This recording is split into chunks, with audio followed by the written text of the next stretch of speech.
For 66, we want to find the zeros of this polynomial. So this is not factorable as is. So let's go ahead and list our possible rational zeros. In this case, we're looking at all the numbers that go into the last term, 1, which would just be 1, over all the numbers that go into the first coefficient, 1, which would also be 1. So our only possible rational zeros are positive 1 and negative 1. Now, the thing to keep in mind is just because those are our possible rational zeros does not necessarily mean those are the only zeros we'll have. We could have imaginary zeros with I in them. We could have irrational zeros like unsimplified square roots. So just keep that in mind as we go.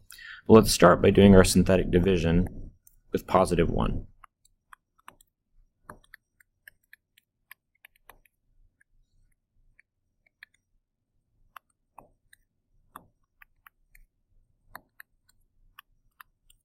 You can already see it's not going great. We get a remainder of 32, so positive 1 doesn't work. Let's try negative 1.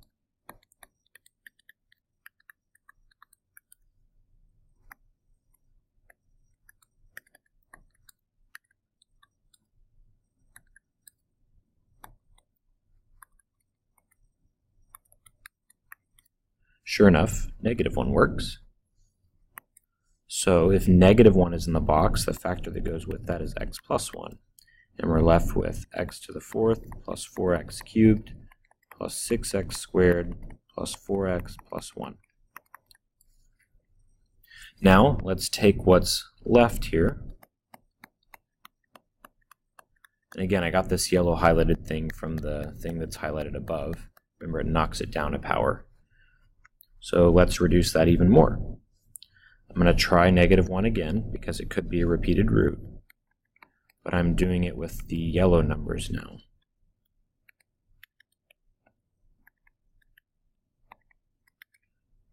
Sure enough, good thing we checked because it is a repeated root. So x plus 1 is a factor again, so x plus 1 is x plus 1 squared. We're left with x cubed plus 3x squared plus 3x plus 1. Now let's break that down even more. And again, we should still try negative 1 because it could be a repeated root more than once.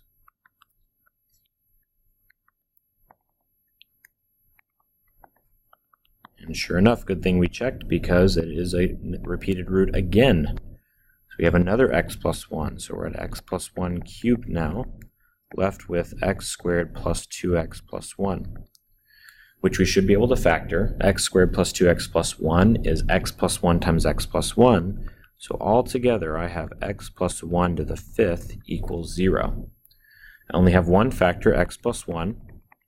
If I set that equal to 0, I get x equals negative 1.